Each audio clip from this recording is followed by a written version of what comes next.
सोमवती अमावस्या की कथा। एक गरीब ब्राह्मण परिवार था। उस परिवार में पति पत्नी के अलावा एक पुत्री भी थी।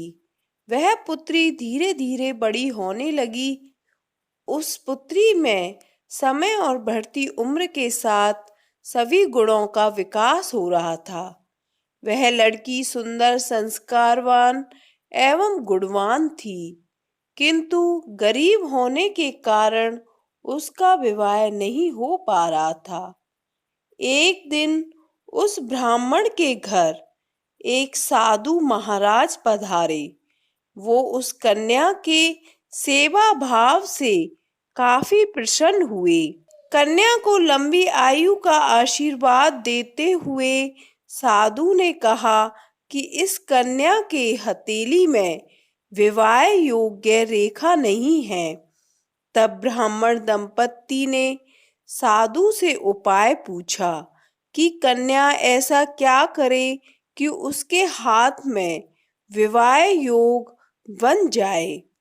साधु ने कुछ देर विचार करने के बाद अपनी अंतर्दृष्टि से ध्यान करके बताया कि कुछ दूरी पर एक गांव में सोना नाम की धोबिन जाति की एक महिला अपने बेटे और बहू के साथ रहती है, जो बहुत ही आचार विचार और संस्कार संपन्न तथा पति परायण है।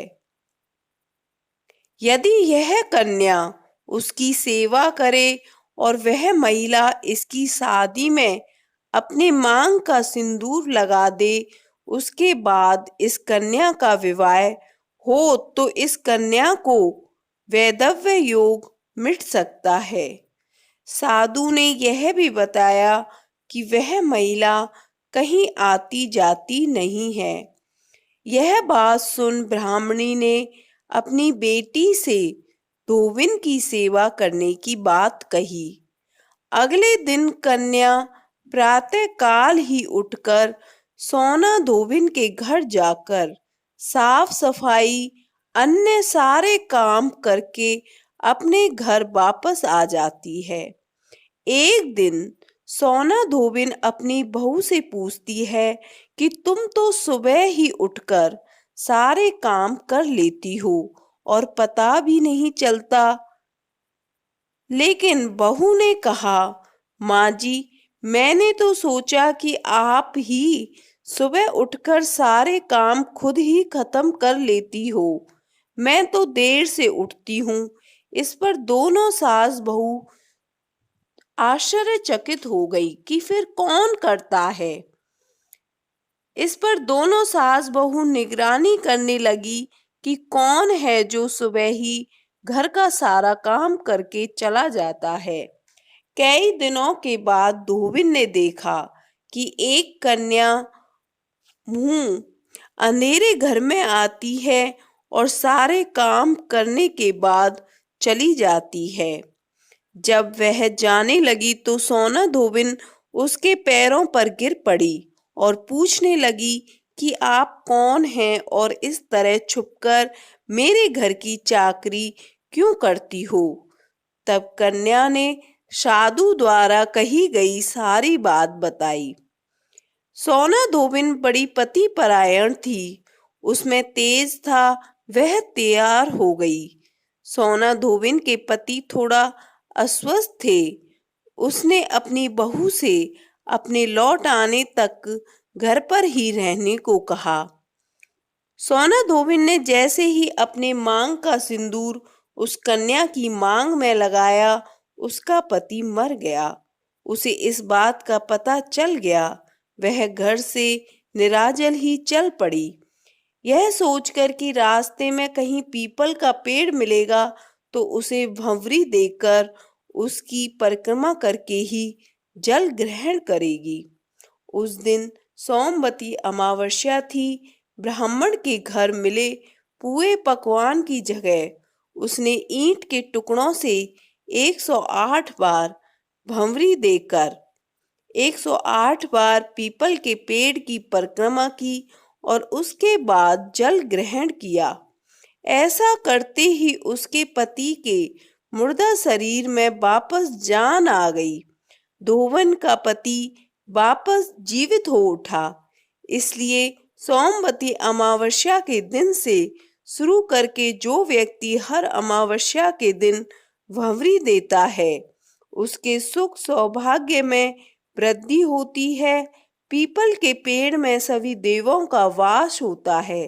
अतः जो व्यक्ति हर अमावस्या को ना कर सके, वह सोमवार को पड़ने वाली अमावस्या के दिन 108 वस्तुओं की भंवरी देकर सोना धोबिन और गौरी गणेश का पूजन करता है, उसे अखंड सौभाग्य की प्राप्ति होती है। पहली सोमवती अमावस्या के दिन धान, पान, हल्दी, सिंदूर और सुपारी की भंवरी दी जाती है। उसके बाद की सोमवती अमावस्या को अपने सामर्थ्य के हिसाब से मिठाई, फल, सुहाग सामग्री, खाने की सामग्री आदि की भंवरी दी जाती है और फिर भंवरी पर चढ़ाया गया सामान किसी सुपात्र ब्राह्मण, ननद या भांजे को दिया जा सकता है। जो अमावस्या सोमवार में आती है उसे सोमवती अमावस्या कहा गया है। इसका संबंध चंद्रलोक से देखा जाता है।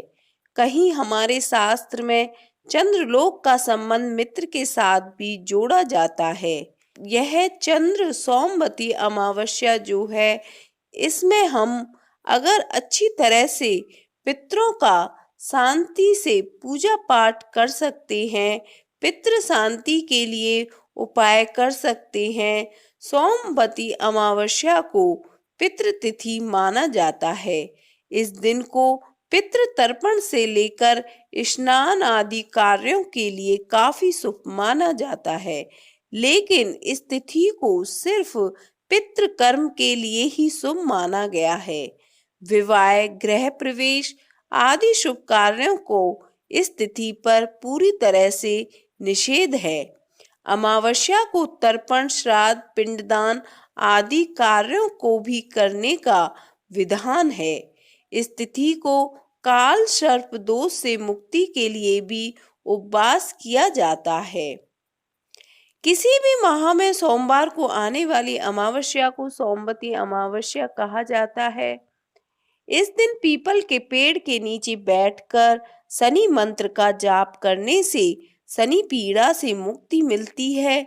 सुख समृद्धि के लिए पीपल के पेड़ के चारों ओर 108 बार परिक्रमा करते हुए भगवान विष्णु तथा पीपल वृक्ष की पूजा करने का शास्त्रों में विधान है। सोमवती अमावस्या का व्रत महिलाओं द्वारा संतान के दीर्घायु के लिए किया जाता है। सोमवार के दिन आने वाली अमावस्या को दान धर्म विशेष फल प्रदान करता है।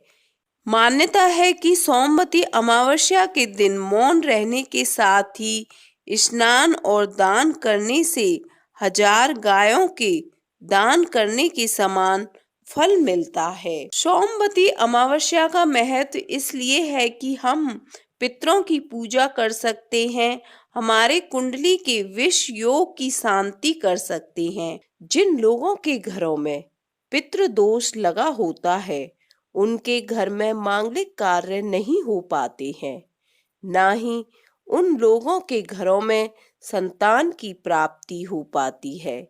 इसलिए घर से पितृ दोष हटाना बहुत जरूरी माना गया है।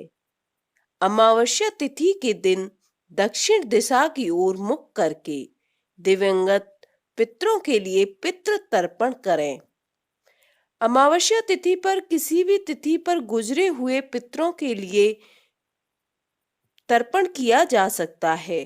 संभव हो तो पितृ दोष से मुक्ति पाने के लिए इस दिन पितृ तर्पण जरूर करना चाहिए। अपने घर परिवार के पितरों का ध्यान करते हुए उन्हें प्रणाम करें। साथ ही पीपल के पेड़ की जड़ में कच्ची लस्सी, गंगा जल, काले तिल, चीनी, चावल, जल और फूल अर्पित करें। इस उपाय को करने से जल्द ही पितृदोष से मुक्ति पाई जा सकती है। लेकिन ध्यान रखें कि इस उपाय की केवल प्रक्रिया पूरी करने से प्रभाव नहीं पड़ेगा। इस प्रक्रिया के दौरान मन में भाव और सम्मान का होना अति आवश्यक है, क्योंकि कहा जाता है कि वास्तविक रूप में पितरों के पास यह भौतिक वस्तुएं नहीं जाती हैं, उनके पास केवल भाव पहुंचते हैं। अमावस्या के दिन सूर्यास्त होने के बाद पितरों को नमन कर ओम पितृभ्य नमः का जाप करें। कोशिश करें कि जाप 5, 7, 11, 21, 31 या 51 माला का हो। कहते हैं कि श्रद्धा भाव से पितरों को प्रसन्न करने के लिए किए गए जप का प्रभाव बहुत जल्द दिखना शुरू हो जाता है। अगर आपके घर में पितृदोष लगा हुआ है तो आपको यह उपाय अवश्य करना चाहिए।